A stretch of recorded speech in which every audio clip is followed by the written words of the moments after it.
Hey tubers, I'm getting ready to remove the center diff and put some thicker fluid in there. Looks like it's going to be a lot of work. And this is a plate that I made because the losi 5T comes with a plate that connects to the servo here. And this model, the 30 degree north, doesn't come with nothing to connect there, so when you hit the brakes, this whole servo arm was moving like almost a ½ inch. Moving a lot more than I was comfortable with. So I made this carbon fiber plate, put a little bit of super glue just to fill in the gap so it couldn't move at all, so it was tight. So it can't move because it wants to pull it that way. All right, so now I got to take that all back off though, because I need to get in that center diff. So I'll bring it back once I get some progress, because looks like this is going to be a while.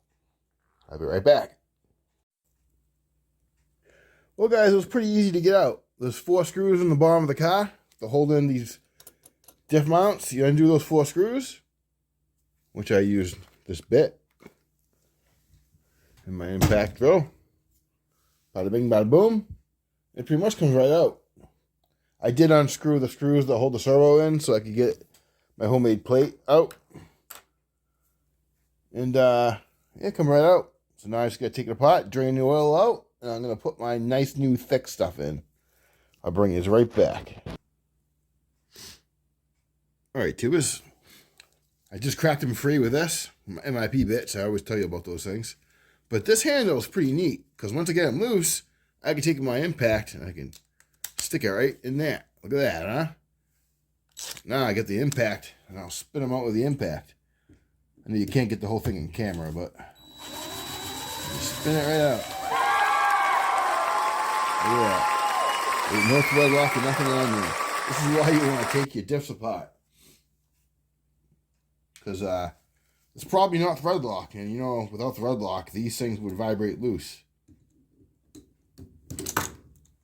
I would say if your diff is loose and worn,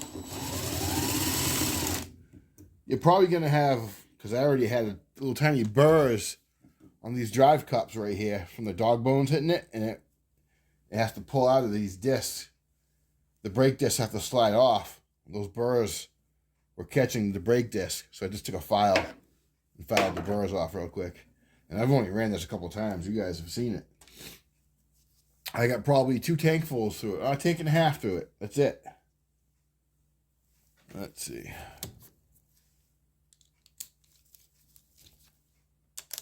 Bear with me. Come on. Yeah, pretty scary. They didn't put any thread lock.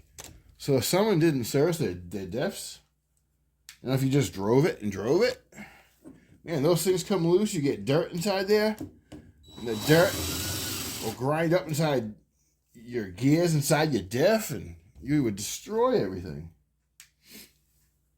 Now I'm going to use blue thread lock. Any type doesn't really matter, as long as you use blue thread lock. Let me find a paper towel. My cats like to attack them. Look at them; they're kind of holy from my cats.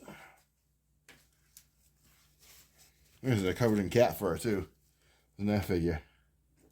All right. Well, it's full of oil. Pretty thick looking oil too. I wonder what weight this is. Let me off my screwdriver here, so you guys can see. It's pretty thick. I mean, it's probably, I heard they put 15K in them. I mean, I don't know. It's kind of thin, I guess. I'm just dumping it out. I don't want it. I'm going to throw it right down the trash. And I have this stuff. This is just pure silicone. We use it at the body shop to rub it onto rubber door rubbers and stuff on cars. Because in the winter, the doors will get frozen stuck. And if you rub this silicone on them, it keeps the doors from getting stuck. Because I live up north where it gets real cold. But look how thick this stuff is. Hang on, let me try to get this in camera here. Look how thick this is. You guys see that? Look how thick that is.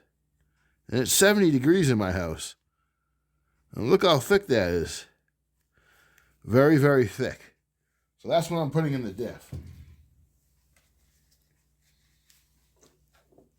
And I don't think I even need to dump all of it out. I just need to get most of it out. I'll be right back. All right. I dumped the oil out of it. There's a little bit left in there, but since it's brand new diff and it's clean, that's good. And I'm putting some really thick oil in there. Watch this, guys. Watch the droop. I'm going to call this the droop effect. Watch how slow this stuff goes in there. I'm going to have to let this sit for a while and just let the stuff settle into there, too. Oh, yeah. You know what happens when you got thin fluid in your diff? Is you diff out, and your front tires will spin more in the back, or your back will spin more than the front. Usually the front spin more in the back, because when you give you put it on, when you throttle down, the weight of the car shifts to the back and puts the weight in the back tires. So the weight goes to the back, so the front ends up diffing out. Anyone that has lipo, 6S RCs, you're familiar with diffing out. The front tires diffing out. So the thick silicone here, this almost locks the diff. It gives a little, but it pretty much gives it a locked effect. So you won't be diffing out the front tires hardly at all. I'm just going to let this sit for a while and let that settle. And then I'm going to put the screws back in with blue thread lock and just snug them up, and we're good to go. I mean, this is a steel housing. I see online they sell aluminum diffs for these. Aluminum's a soft metal. So, I mean, I guess for racing purposes, you want to get rid of some of the weight. But otherwise, aluminum's a soft metal. I think you're better off with steel. All right, so we'll bring the camera back when I get this thing back together. How's that? Because this is just going to sink down, and I'm going to put that back on. Bada bing, bada boom. All right, tubers. I had to take a little bit of oil out of there. That should be enough, I hope. I'm going to place this together. Those holes line up. You got oil coming out of one of the holes.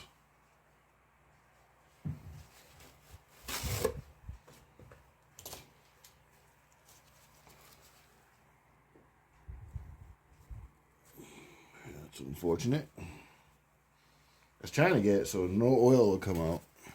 I'll be right back. And we got plenty of thread lock on there.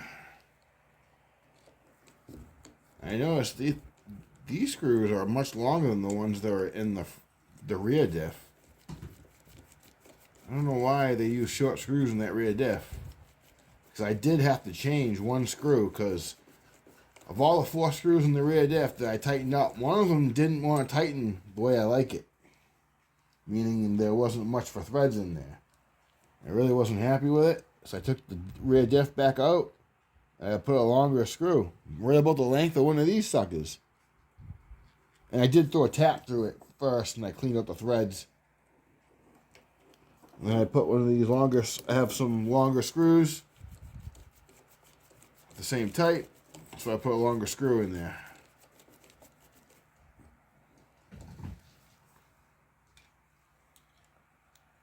I don't know why they use shorter screws. Why wouldn't they go full depth? I don't know.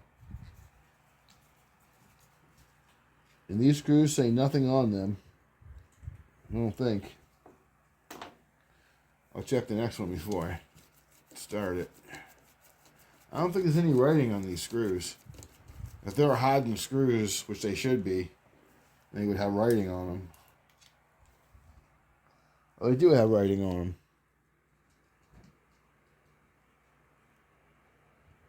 10.5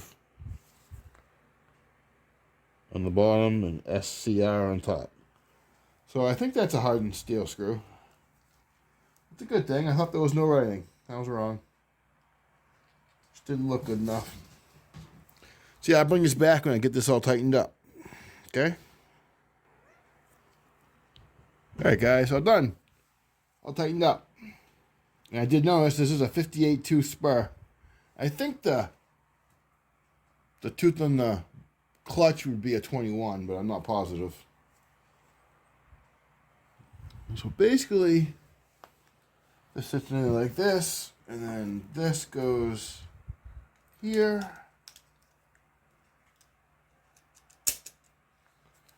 And then this one goes here.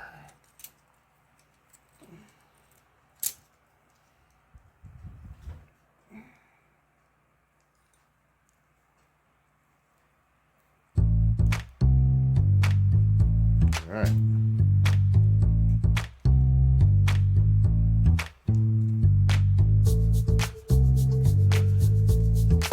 And I'll show you what we got when I put it back in there.